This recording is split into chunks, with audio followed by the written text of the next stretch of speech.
کل ہم نے ترسیمی طریقے سے حمزہ مساوات کس طرح کرتے ہیں اس کے بارے میں معلومات حاصل کی تھی.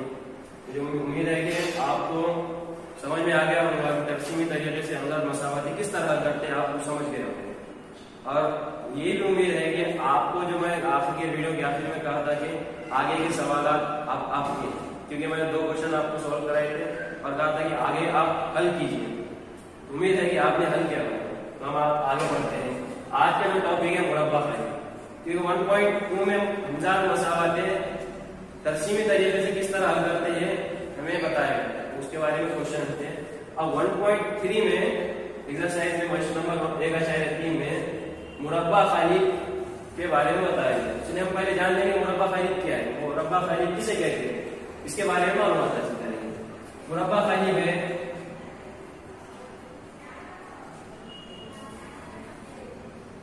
مربع خالی ABCD کے 4 ارکان کا مربع خالی ہے. اس میں 4 ارکان کا مربع خالی ہے. ویسے بہت سارے ارکان، اس میں صرف 4 ارکان کا بتایا گیا. بہت سارے ارکان کا بہت سارے سے مراد جیسا کہ 9 ارکان کا مربع خالی ہوتا ہے، 16 ارکان کا مربع خالی ہوتا ہے، 4 ارکان کا ہوتا ہے. آگے وہ 11ویں میں آپ کو صرف 10ویں جماعت میں صرف 4 ارکان کا مربع خالی کا اس پر مشق کرائے گئے. تو ہم ابھی اسے اتنا ہی پڑھیں گے کہ 4 ارکان کا مربع خالی ہے ABCD. اس میں AB اور CD افقی قطاریں ہیں. AB یہ افقی قطاریں، AB اور CD جو نظر آ رہے ہیں یہ افقی قطاریں، اسے افقی قطاریں کہتے ہیں. اسی طرح AC اور BD عمودی ستون ہے. یہ AC اور BD یہ کیا ہے، عمودی ستون ہے. یہ ذرا ذہن میں رکھیے کیونکہ آج آپ کو 11ویں اور 12ویں میں ابھی تو یہ آسان ہے. اس میں کیوں؟ کیونکہ اس میں 2 درجے والی مربع خالی پر آپ کو مشق کرانی چاہیے 10ویں جماعت میں. 11ویں میں آپ کو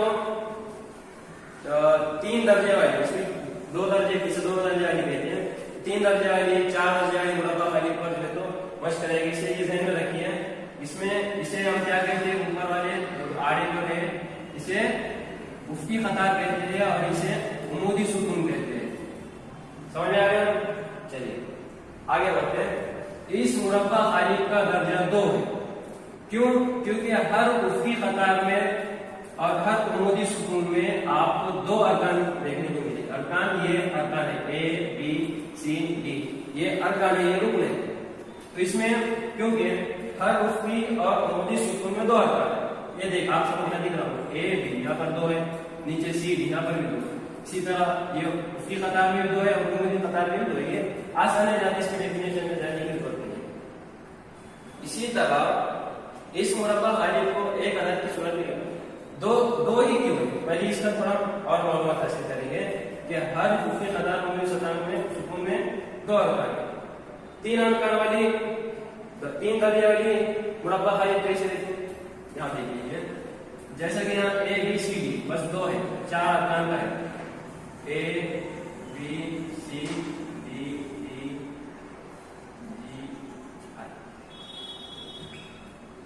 یہ دیکھو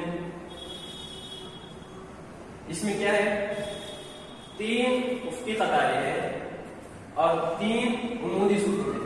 3 افقی قطاریں ہیں اور 3 عمودی ستون ہیں، ہے نا. تو اس کا درجہ ہو جائے گا 3. اسی طرح 4 درجے والی دیکھیں گے ہم BCD.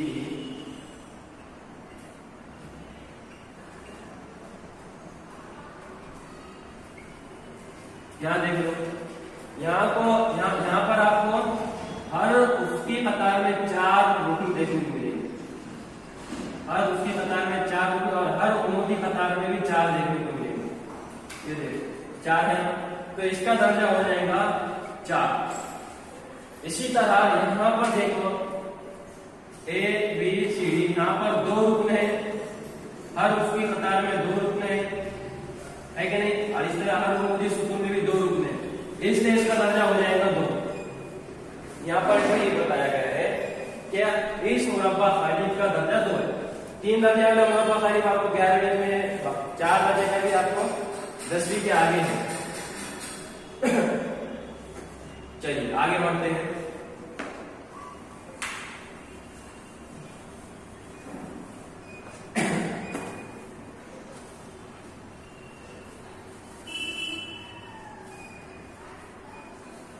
से आगे बढ़ते हैं, क्योंकि हर अदद की कतार में 97 तो आता है। इस मुरब्बा खालिब को एक अदद की सूरत में लिखा जा सकता है। अब ये 4 अरकान वाला यहाँ बना लेता हूँ मैं यहाँ पर दोबारा, क्योंकि वो वहाँ पर लंबा हो लेता हूँ। चलिए,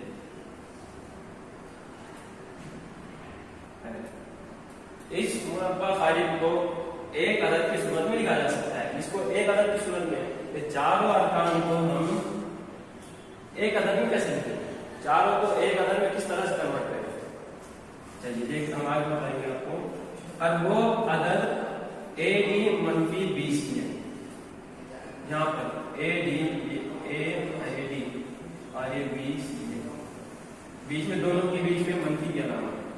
मुरब्बा खालिब यहाँ पर देखो AD और BC, AD मनफी 20 है ना।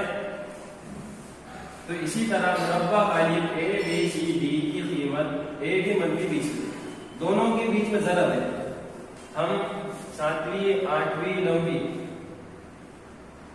इस जमात से हम ये बात समझ में हमें आ गई है कि जब रियाजी का अमल हो रहा होता है और दो रुकन एक जैसा होते हैं ए भी, तो दोनों के बीच में ज़रब का अमल होता है कि नहीं। चलिए, मुरब्बा खालिब को जाहिर करने के लिए आम तौर पर बड़े अंग्रेजी के बड़े ABCD वगैरह का इस्तेमाल करते हैं। आपको सवाल आ सकता है, मुरब्बा खालिब A हल कीजिए, मुरब्बा खालिब B हल कीजिए, मुरब्बा खालिब X हल कीजिए, इसे नाम देते हैं, यानी आमतौर पर इसका नाम है कि A हल कीजिए, सर ABCD वगैरह का इस्तेमाल करते हैं। आप समझ में आ गया होगा कि मुरब्बा खालिब किसे कहते हैं। चलिए हम बढ़ते हैं इसके मश्क की तरफ। चलिए, सवाल है, पहला सवाल ले लेते हैं। -1 7 2 4 मुरब्बा खालिब के अरकान है, इसे हल करना। मैंने पहले बताया, इससे पहले भी बताया कि आपको कैसा हल करते हैं। तो हमें क्या करना पड़ता है, -1 को ज़रब देना है 4 से और इसको 7 को ज़रब देना है 2 से, और दोनों के बीच में माइनस की अलामत लगा दें। -1 ज़रब 4, -1 ज़रब 4, बीच में माइनस की अलामत होगी। 7 ज़रब 2, 7 ज़रब 2, इस तरह इसको आप हल करेंगे आगे। -1 ज़रब 4, 4 लिखा 4 यानी मनफी के 4, माइनस का माइनस, 7 2 14, मनफी मनफी जमा का अमल होगा। यहाँ पर 14 में 4 मिलाने पर कितने होते हैं, 18। क्योंकि बड़ा आदत मनफी का है, इसलिए 18 ये मनफी का। आसान है, इजी है। आप देखते हैं फ्री के मार्क्स मिलाने वाला सवाल है, मुरब्बा खालिब यानी फ्री के मार्क्स। ये आपको ये इस तरह ये जो आता है 1 नंबर के लिए आता है, अगर मसाबात का मुरब्बा खालिब दिया गया 2 नंबर मेरे एग्जाम में आएंगे। इसी तरह दूसरा क्वेश्चन है 5 3 -7 0, ये मुरब्बा खालिब के अरकान है, इसे हल करना है। 5 को ज़रब देना है 0 से, बी दोनों के बीच में माइनस की अलामत, और 3 को ज़रब देना है -7 से, 3 ज़रब मनफी के 7, 5 0 0, माइनस माइनस जमा, 7 में 14 7 किया 21, इसलिए जवाब आएगा हमारा 21। समझ में आ गया। इसी तरह तीसरा है 7/3, 3/2, 7/3, 5/3, 3/2, 1/2, ये भी मुरब्बा खालिब का है, इसे हल करना है। इसे हम यहाँ कर लेते हैं, बोर्ड के बाद में आप जैसा नहीं होंगे। 7/3 को ज़रब देना है 1/2 से, 7/3 ज़रब 1/2, दोनों के बीच में माइनस के अलामत। इसी तरह 5/3 को ज़रब देना है 3/2 से, 7/3 को 1/2 से, और 5/3 को 3/2 से, 5/3 को 3/2 से, क्या लिखेंगे 5/3 ज़रब 3/2। अब इसे आप कैसे हल करेंगे, इसे आप कैसे हल करेंगे, 7 1 7/3 2 6, माइनस का माइनस, 5 किया 15/3 2 6। अब आगे हल करना है।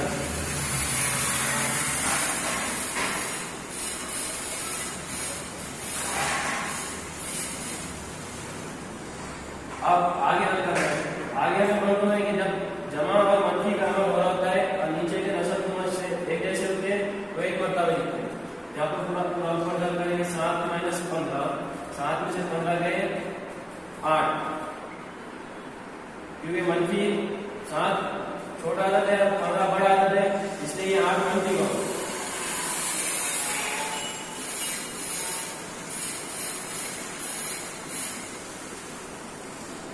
8 मंफी का होगा यहाँ पर लिखिए। और 6 2 है उसको एक बार लिखिए, अच्छा करेंगे 8/6 मंफी 2 के पारे से कटते हैं, 2 2 4, 2 3 6, 2 4 8। इसी तरह हमारा जवाब होगा -4/3। यहाँ मंफी कैसे आया, क्योंकि 7 छोटा है 15 बड़ा है, इसी तरह मंफी का। ठीक है, अब सवाल नंबर 3, क्वेश्चन नंबर 3 आप कर लेंगे, इसलिए आपको समझ में आ गया होगा कि किस तरह मुरब्बा खालिद को हल करते हैं। इस तरह से हमें हल करना, अपने दोस्त अहबाब में शेयर कीजिए इस वीडियो को, ताकि उन्हें भी पता चले, जो ऐसे हजरात जो कॉलेज नहीं जाते, स्कूल नहीं जाते, या फिर घर बैठकर सेल्फ स्टडी करते हैं, घर बैठे जो है तो पढ़ाई करते हैं, उनमें आप देख सकते हैं ताकि उनका भी फायदा हो। कल हम इंशाअल्लाह इसका क्वेश्चन नंबर 3 सॉल्व करेंगे। एक